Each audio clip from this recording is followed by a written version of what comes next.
Hey guys, it's Tim and this is Wrestling Unlimited as it's Friday, and that means tonight was Friday Night SmackDown. Now, as far as, let me click one button here to fix my notes. As far as Friday Night SmackDown was tonight, I thought it was just an okay show. I thought it was nothing super special. I thought it was not super newsworthy, if I'm going to be completely honest. And again, I'm not saying it was a bad show. It was very easy to watch. Able to get through it pretty quickly. It flowed very well. But as far as like the matches and as far as like the storylines and all of that, outside of like we got a number one contenders for the tag championships and the Roman Reigns thing at the end with the new bloodline, the rest of the show was just there. Legit, just there. Like we had two newsworthy things, if that, maybe just one. Because it's like, yeah, the bloodline, the new bloodline putting Roman through the table and laying him out and everything. That's newsworthy, some would say. But like the only real newsworthy stuff we got though was Street Profits becoming number one contenders for the tag titles. So I'll just say it. What do we got till Bash? One more show, or is it two? When's Bash in Berlin?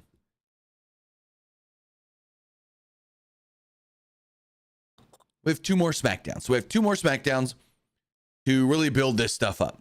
So we'll see how it all does go. But with that, I want to say thank you for joining us here. Twitch.tv/PW Unlimited, YouTube.com/Pro Wrestling Unlimited, and podcast services all around the globe like Stitcher, Spotify, Google Pod, Apple Pod, Anchor, iHeartRadio, and so much more.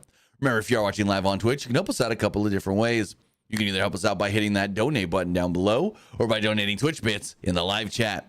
Also, remember, you can help us out by subscribing to the channel one of two different ways. You can either subscribe with a tiered subscription, or you can subscribe with Amazon Prime. Because remember, if you have Amazon Prime, then you have Prime Gaming. Prime Gaming gives you a lot of cool things like free games, free stuff for games, and you always get one free subscription to any Twitch channel you want to subscribe to throughout the month.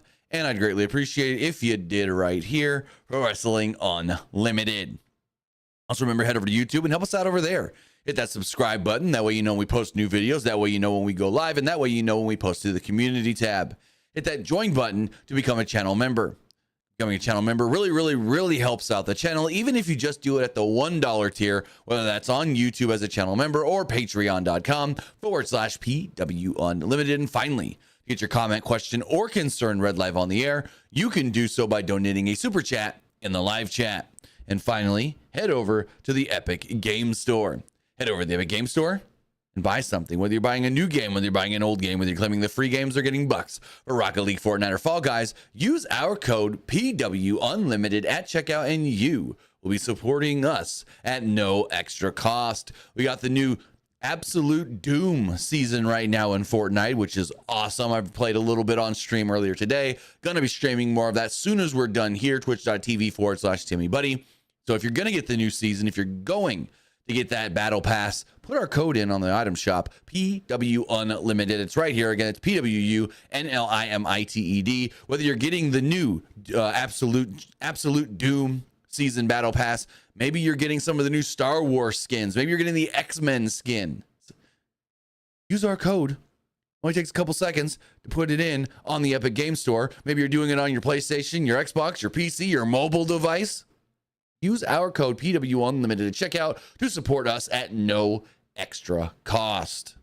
But as far as a SmackDown does go, let me scroll back up here in my notes. Footage was shown at the beginning of the show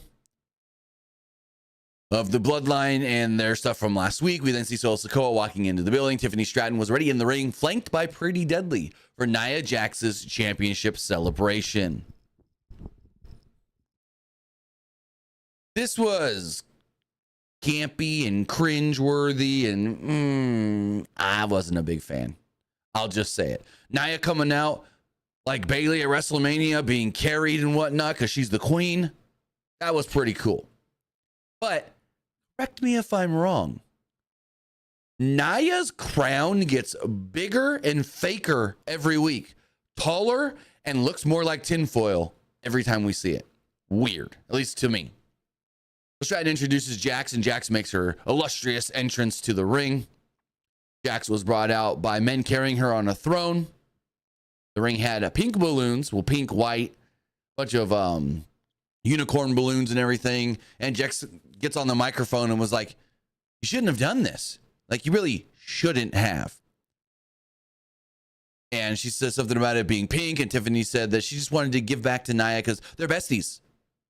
And Nia goes, well, there's an awful lot of pink here. And Tiffany's like, I know. Great, huh? She goes, well, it's not really my style. My style is more destruction.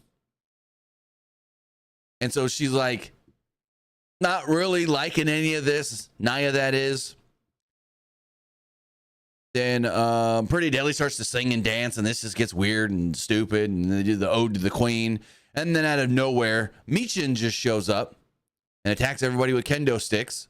Basically Pretty Deadly, because Nia and Tiffany run away and watch from the ramp. Pretty Deadly get beat up by Nia, or by Michin, Mia Yim. And then Michin grabs a bottle of champagne in the ring to end the segment. I wasn't a big fan of this. I've sent out a tweet and I was like, well, that's a interesting way to start the show. Yeah, again, I could have done without it. It wasn't all that great to me. As we move forward, backstage is Jade Cargill, Naomi, and Bianca Belair. They're just talking about upcoming things when all of a sudden Carmelo Hayes walks up. He asked them if they were going to pull for him in his match tonight and then show up to his after party when he beats Andrade. The women reminded him that Hayes has not beat Andrade, and Andrade has beaten him twice. From there, Andrade made his entrance to take on Carmelo Hayes in a 9.5-minute match. So this match, just like the other two matches, oh boy, was this good. I'm like, give me another. Just keep running this back. Because this is the best match of the night. Like, granted, Street Profits versus DIY was great. I like this a little better. Hayes retreated early on to the outside to begin the match. Things picked up when Andrade went to the top and Hayes crotched him. He landed inside the ring. Hayes then beat Andrade down. Andrade came back with a hard chop, but Hayes responded with a springboard turnaround clothesline for a 1. Hayes then ran the ropes and then it jumped into a drop kick from Andrade. Hayes then rolled to the outside and Andrade landed a moonsault from the middle rope onto Hayes on the outside. Hayes tried to climb the ropes, but Andrade cut him off and Andrade went to the top, but Hayes pushed him off to the outside. Hayes then posed as the show into a commercial break. Back from the break, the two were brawling in the middle of the ring, battling it out on the top rope eventually, and Andrade did hit a great looking Spanish fly, got a near fall off of it.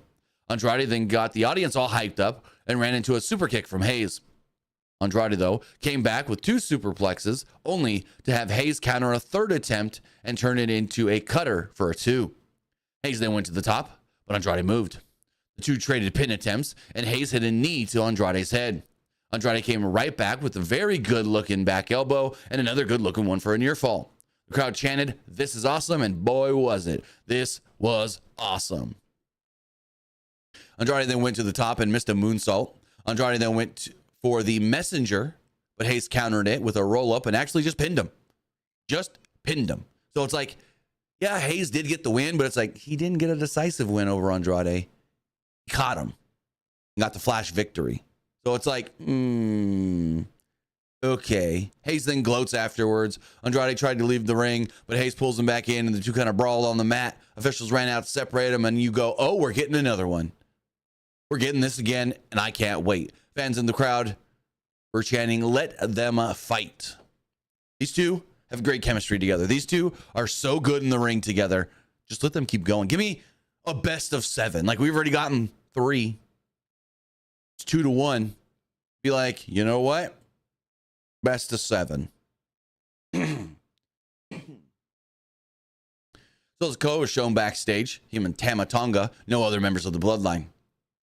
Let's go ahead. The Ula Fala.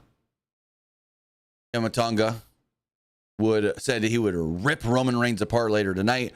But Solo said, hey, me and Roman are eventually going to fight over this and who the real head of the table is. And if Roman wins and takes the Ula Fala, you will respect him.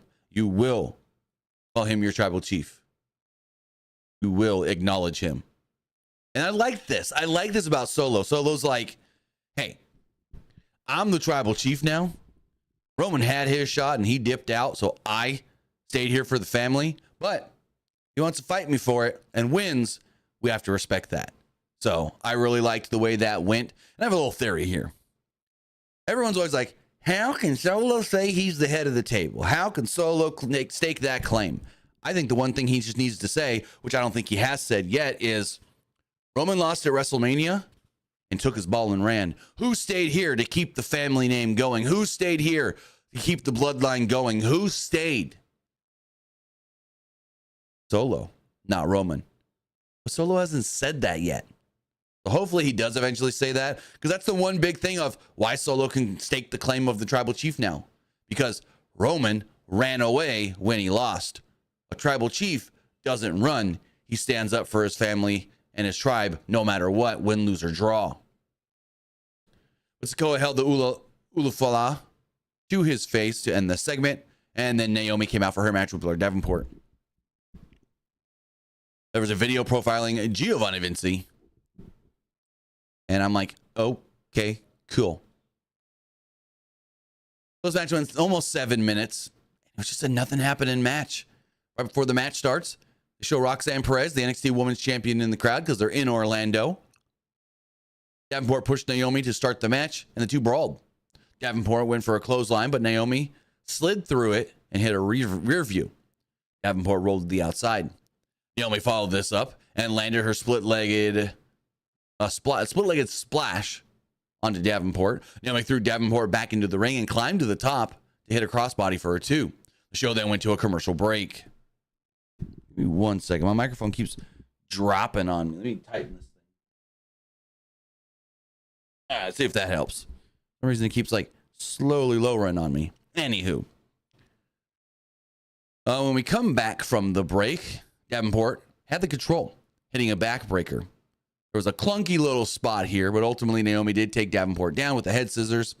The two then hit dueling crossbodies to reset everything with a double down spot. Naomi fired up and worked Davenport over with some kicks and another split-legged splash for a 2. Naomi then landed a dropkick in the corner and went for a split-legged moonsault, but Davenport cut her off. Davenport cut her off and countered with a stomp. That also was like a senton splash. That was not good looking. Corey Graves tried to save it on commentary, being like, it was 2 moves in 1. But yeah, she went down for the double foot stomp. I don't know if Naomi rolled and moved or whatnot, but she slipped off of Naomi when she hit it and then landed on her with her ass. Davenport eventually kneed Naomi and somehow kind of out of nowhere got the win. So yeah, not the best of matches, if I'm going to be completely honest. Grayson Waller was shown backstage. This was a little funny. Him and Austin Theory complaining about Kevin Owens just being given a title shot, a shot at the WWE Championship against Cody Rhodes. Grayson Waller's over here talking crap about Kevin Owens. Kevin Owens walks up behind him, and Austin's like, hey, behind you. Look, and finally Grayson turns around and is like, hey, brother, what are you doing? Hey, how's it going? And Owens is like, you don't think I deserve the title shot? You think someone else should get the shot, huh? Well, so do I. I told Cody and Nick all this last week that I didn't deserve it. I didn't do anything to earn it. And Owens was like, but tonight, I'm going to get an easy win over you. Would you say I'm going to be an easy win? You're going to be an easy win. Owens laughed and said, quote, yeah, sure. Easy win for you. Let's go do it. And Owens walked away.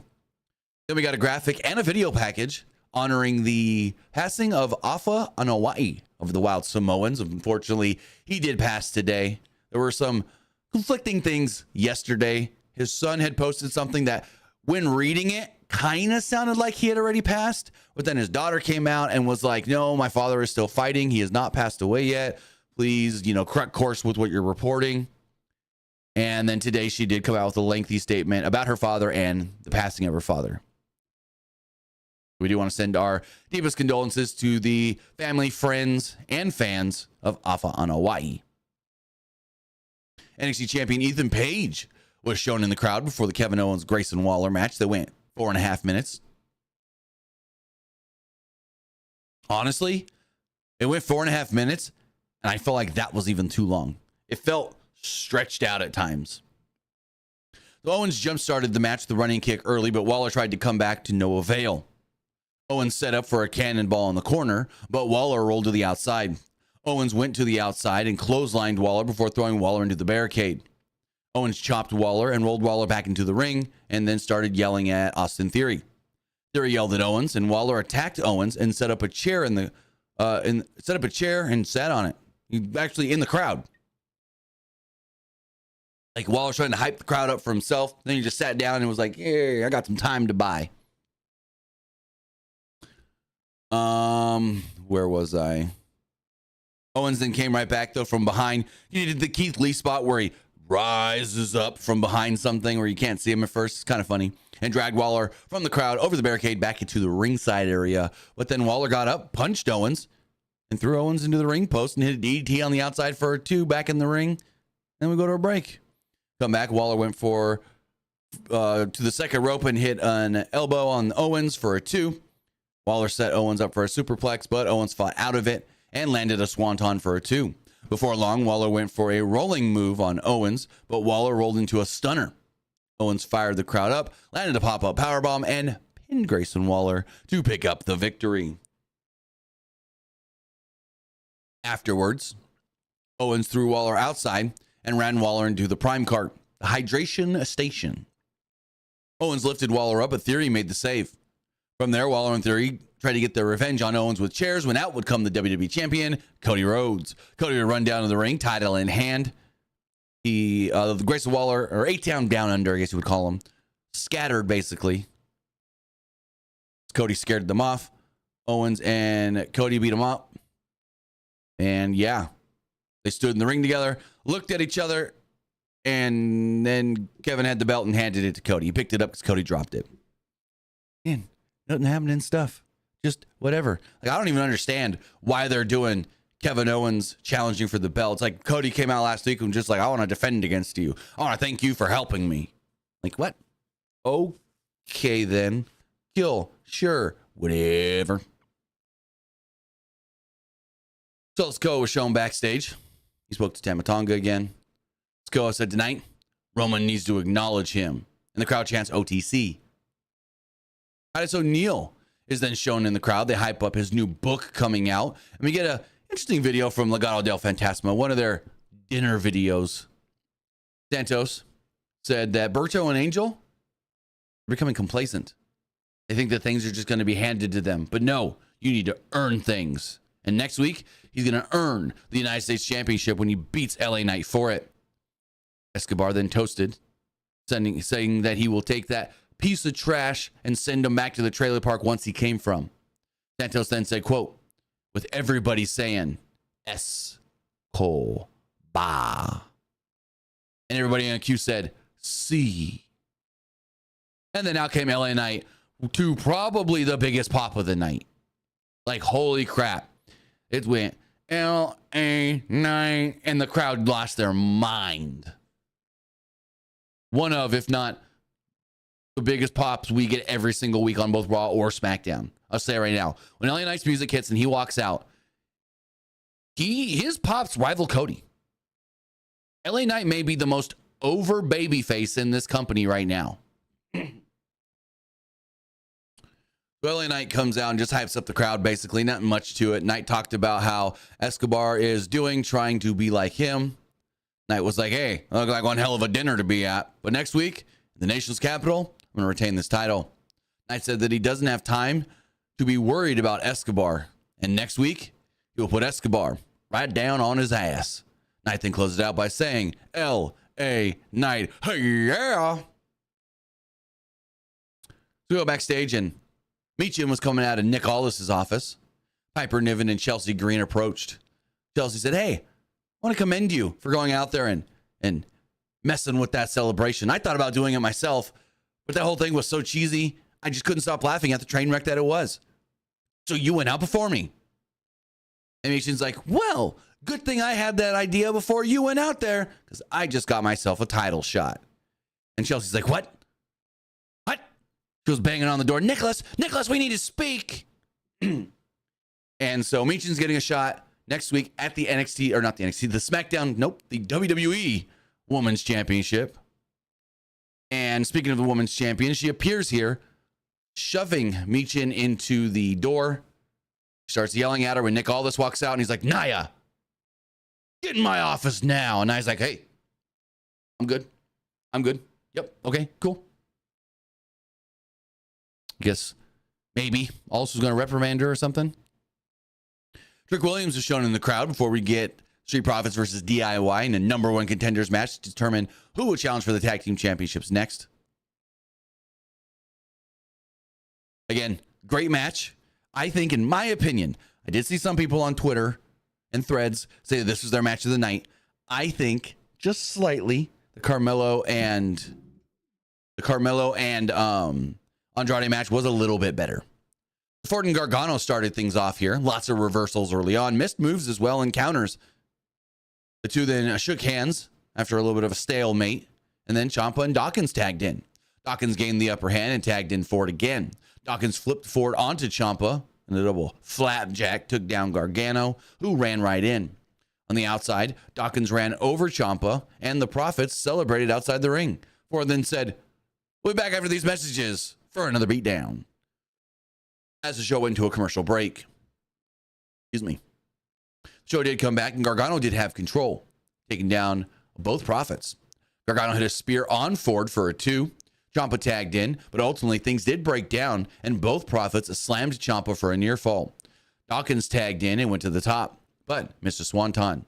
Ciampa hit a running knee for a 2. Gargano tagged in and went for a 1 final beat, but Dawkins caught Gargano and slammed him down. Ford tagged in, and things kind of broke down again. Ford and Gargano hit stereo suicide dives on their respective opponents to the outside. From there, Ford and Gargano went to the outside. They started trading super kicks. At one point, Gargano fell onto Ford for a pin, but Ford did kick out. The show then went to yet another commercial break. Again, this match did go, I didn't get the time, 15 and a half almost minutes, like 15, 20. Back from the break, Ciampa kneed Dawkins on the apron, and Ford hit a zigzag on Ciampa. Ford then went to the top, went for a 450 splash, but Ciampa got his knees up. DIY then landed a shatter machine on Ford, but Dawkins made the save. Things broke down yet again, and DIY went for super kicks, but Dawkins pulled Gargano out of the ring, and then the Profits hit a double team move to get a near fall on Ciampa, but that was broken up by Johnny. Crowd starts chanting, "This is awesome." Ciampa and Dawkins then traded blows until Gargano tagged in and kicked Dawkins. Gargano then backdropped Ford to the outside. Gargano and Ciampa hit a super kick fairy tale ending combination on Dawkins, but Dawkins kicked out at the very, very, very, very, very last second. From there, Dawkins caught a spear attempt from Gargano and planted Gargano. He reversed it. Profits then hit their super blockbuster and pinned him to become new number one contenders. Now, they didn't state that I saw when we will be getting the tag title shot, like the title match, but I assume it would have to be Bash in Berlin in 2 weeks. Speaking of upcoming matches, we do know that next week, Naomi, Jade Cargill, and Bianca Belair will face Alba Fire, Isla Dawn, and Blair Davenport. And then LA Knight will defend the United States Championship against Santos Escobar. And this led us to a really good, intriguing closing segment with the Bloodline. So Koa makes his way out to the ring, only flanked by Tama Tonga. He does his Orlando, acknowledge me. And the crowd boos before chanting for the OTC. Sikoa said, quote, "You don't want to acknowledge me? Fine. I know one man who needs to acknowledge me. Roman Reigns, you call yourself the tribal chief or the OTC or whatever the hell that is. You want those ulafala? Then bring your ass out here and take it from me." Roman's music hits, crowd goes crazy. Roman makes his way down to the ring. Reigns steps up on the apron and gets into the ring. Reigns and Solo step closer and closer, foot by foot, inch by inch, towards each other. Sikoa then took the ulafala off and hands it to Tama Tonga. Sikoa told Tonga, "Leave the ring," and Tonga obliged. Roman and Sikoa traded blows, and Reigns hit a clothesline. Tonga then tried to attack Reigns, but Reigns came back with a slam. The action then spilled to the outside, where Roman disassembled the commentary table. Sikoa then hit Reigns and rolled Reigns back into the ring. Sikoa set her for a Samoan spike, but Roman moved and hit a Superman punch. Roman then speared Solo, and the crowd started chanting once again, OTC. The OTC chants echoed through the building here in Orlando, and Reigns walked over to the Ulufala. Reigns picked it up, went to put it on his neck. He slowly raised it up and was coming down with it, coming down with it, coming down with it, coming down with it. And the crowd went crazy. Roman's music starts to play. We think the show is over, and Roman takes a super kick from none other than a walking boot wearing Jacob Fatu. Fatu shows up and super kicks the head off the OTC Roman Reigns, complete, again, like I said, with walking boot. Fatu then hit a hip attack on Reigns and threw him to the outside. From there, Sikoa instructed Tama Tonga and Jacob Fatu to lift him up and put Roman on his shoulders, and they did the triple powerbomb spot through the table, a la Roman in the Shield. Fatu then threw Reigns back into the ring, kind of set him up like he was going to do the moonsault, then didn't. Tonga then handed the Ulufala back to Solo Sikoa and put it around his neck. Sikoa, Tonga, Fatu all stood tall and raised their ones over Roman Reigns to end the show. Great closing segment. Here's my thing so for a while I've been saying, I don't get Solo as the tribal chief. I don't get Solo as the tribal chief. They've been beating him a lot. He's not looking all that, whatever. But the one thing I can say about Solo's bloodline and Roman's bloodline is that Solo's bloodline seems more like his soldiers instead of Roman's bloodline seeming like family that he was trying to control but really never fully had control of, because they would still sometimes do what they wanted. With Solo's bloodline, Tama Tonga, Tonga Loa, and Jacob Fatu, they're his loyal soldiers that will just do what he says, when he says, how he says. With Roman, it was Jimmy, Jay, go get them, and they eventually do it. But with Tama Tonga, like we saw tonight, with Tama Tonga and Jacob Fatu, it's, yes, my tribal chief. Haha, you want me to jump? What do you want me to do? You know, they don't question it. Sometimes we had seen the Usos question Roman. They don't question Solo. Solo says do it. They say, don't even say anything. They just do. So that's my one thing where it's like Roman had his bloodline that was loyal to him. Solo was that for him. He would say, Solo, do this, and Solo did it with no question, no hesitation, no nothing. Unlike the Usos sometimes. Solo now has that for him with Jacob and Tama Tonga and Tonga Loa. They don't question it. They don't think about it. It's just, he said, do it, we do it without thinking. So that is the one difference that I've finally started to notice from Roman's bloodline to Solo's bloodline. Roman's bloodline is, hey, we're all family and we do things for each other, and I kind of run the show. Solo's bloodline is a military group that I'm the leader, I'm the chief, I'm the top dog, and you do what I say when I say, no ifs, ands, buts about it. So that's just the things that I've finally started to notice as far as the differences between Roman and Solo. With that, ladies and gentlemen, was Friday Night SmackDown. An okay episode of SmackDown. 2 good matches, great closing angle, but other than that, it was just a show. It was just a show biding time till the pay-per-view in 2 weeks. We got to start building shit for that pay-per-view. We got, 3 matches announced for Bash in Berlin? Let me see. Bash Berlin. Maybe now 4 technically, kind of, maybe, with the tag title match now kind of 3. Gunther Randy for the world title. Cody Kevin for the WWE title. And then the mixed tag. And then we'll probably get Street Profits versus the Bloodline for the tag titles. Let me get the poll here on Twitch. If you are watching live on Twitch, what did you think of SmackDown? I liked it. It was all right. I didn't like it. All right, if you're watching live on Twitch, the poll is now live. We also do have Twitch bit donation from the big Give It Tall 224.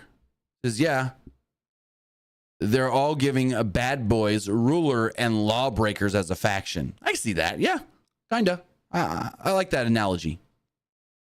With that, let's go refresh all these polls and see what you guys thought of tonight's SmackDown. Boom, boom, boom, boom, boom. As far as the Threads poll does go, 50% liked it, 50% thought it was just all right. As far as the Twitter X poll does go, 72% liked the show, 22% thought it was just all right, and 5% didn't like it. YouTube community poll, 82% liked the show, 13% thought it was just all right, and 5% didn't like it. Looking at the YouTube live poll, 85% liked the show, 12% thought it was just all right, and 3% didn't like it. As far as Twitch, looks like everybody that voted on Twitch did like SmackDown. With that, guys, that is going to wrap everything up here. Twitch.tv/PW Unlimited, YouTube.com/Pro Wrestling Unlimited, and podcast services all around the globe like Stitcher, Spotify, Google Pod, Apple Pod, Anchor, iHeartRadio, and so much more. In 20, 30 minutes or so, I'll be live Twitch.tv/Timmy Buddy, playing some of that new Fortnite season, that absolute Doom Marvel season. So far, I've liked what I've done, played about an hour and a half of it this morning. We streamed it a little bit with Bangs and a couple other people. So we're going to jump back in. We're going to play some more of it.